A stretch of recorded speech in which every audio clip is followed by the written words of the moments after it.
It's a great treat. He's coming back to ATG Radio tonight, and it's always a great honor because how often do you get an opportunity to talk to the undisputed heavyweight champion of the world? He returns to the ring in one of the biggest heavyweight fights of our generation as he faces WBA heavyweight champion and undefeated Alexander Povetkin on October 5th in Moscow, Russia.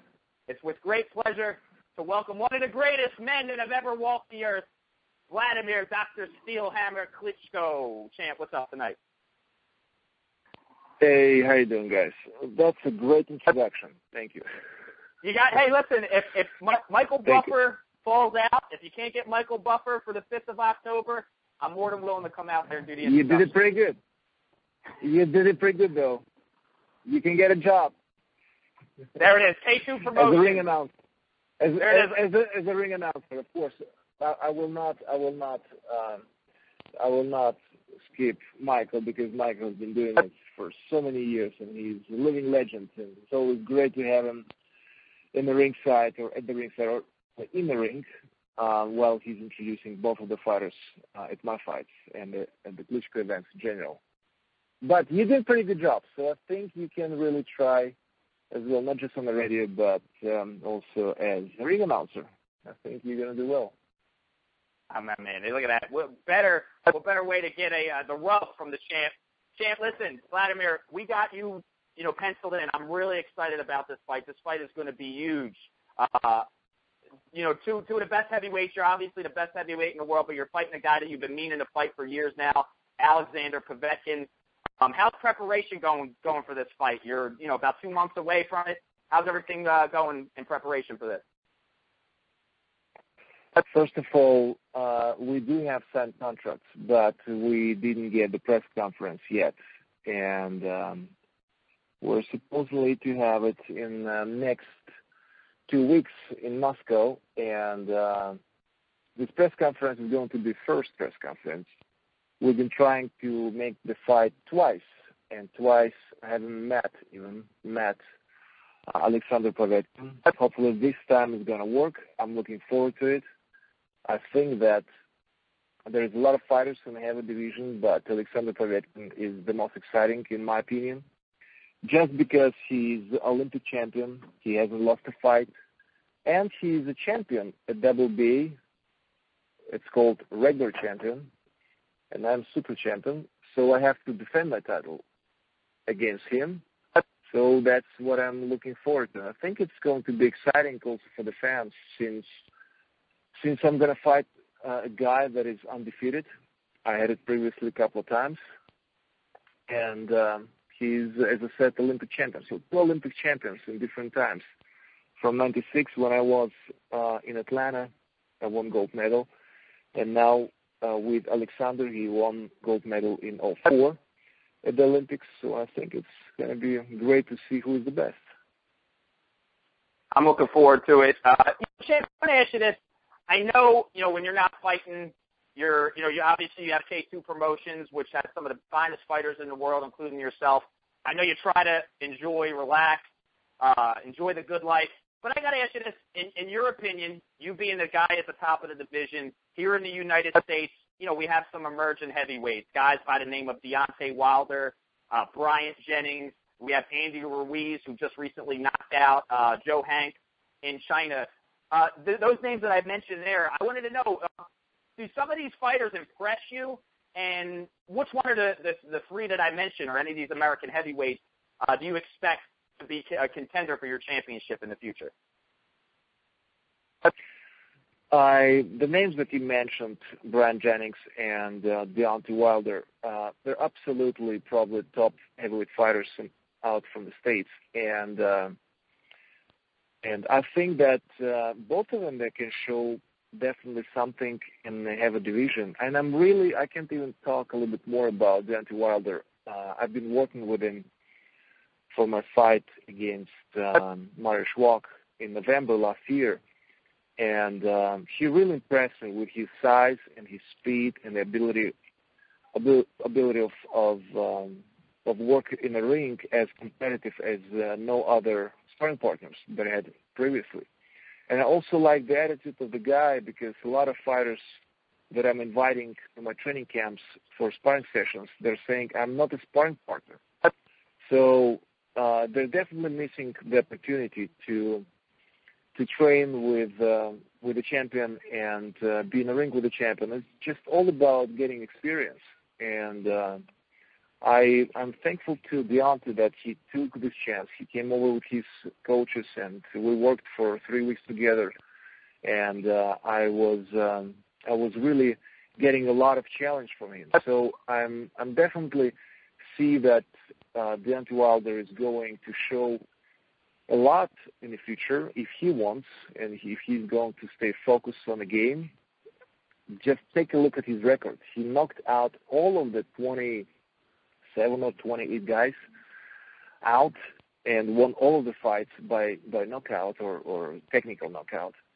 And I haven't seen it.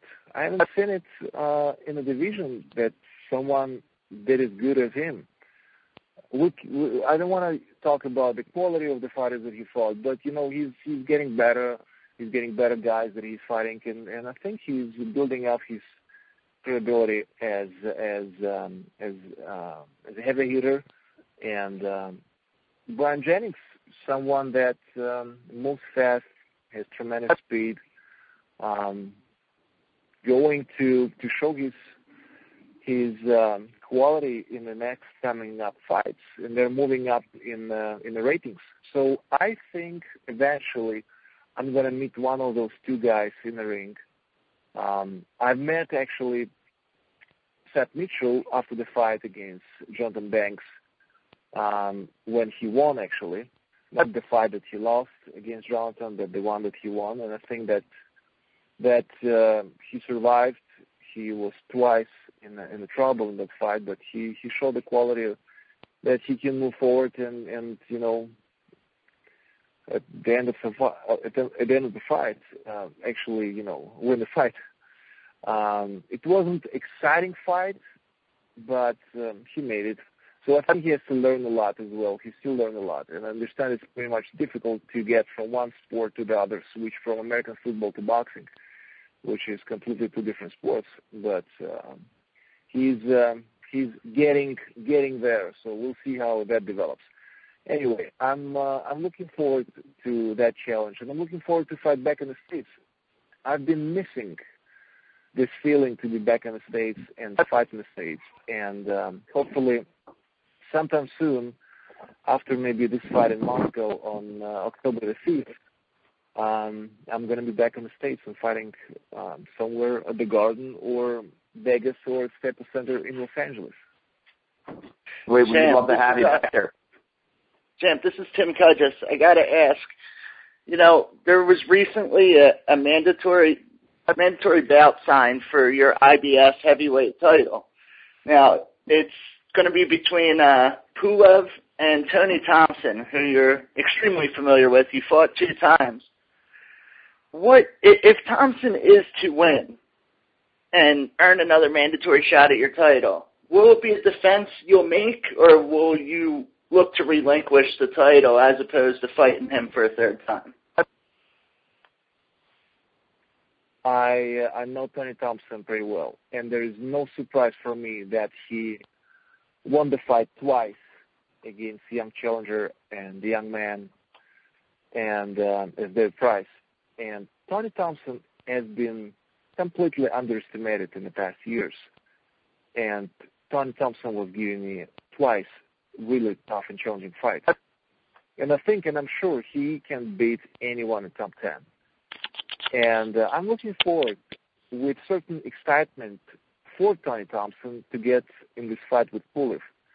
And I really think that he's going to beat Pulev.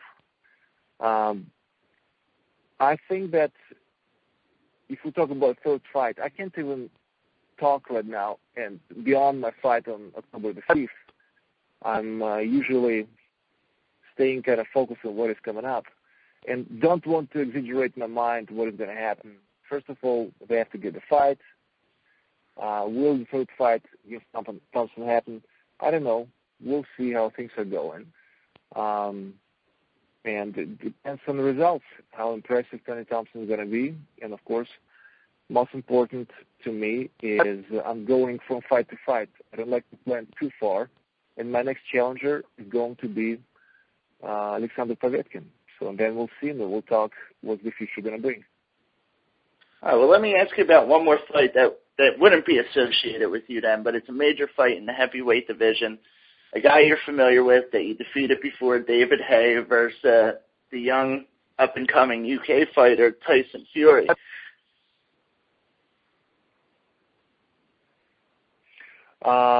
Yes, I heard about that, and I think that David Haye going to knock out Tyson Fury because he's a very experienced fighter, and he's been fighting big guys before previously. He knows how to handle things, and I think that David Haye is going to perform pretty good. And I was really kind of surprised of the outcome of the fight. I mean, not the end of the fight, but how the fight went in New York between Cunningham and Tyson Fury. And I understand that Tyson is a very young and ambitious man, and he's getting the experience, and he's very overly self-confident, which we saw that it's not always good when he went down and got hit on the nose by Cunningham. That is, and I know Cunningham pretty good.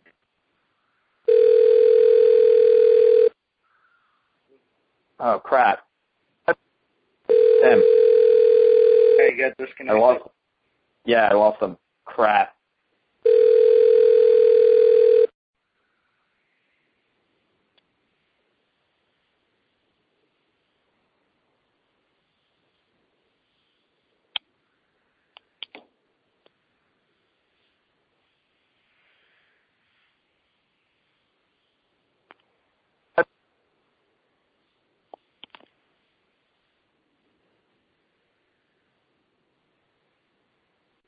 The host has joined the conference.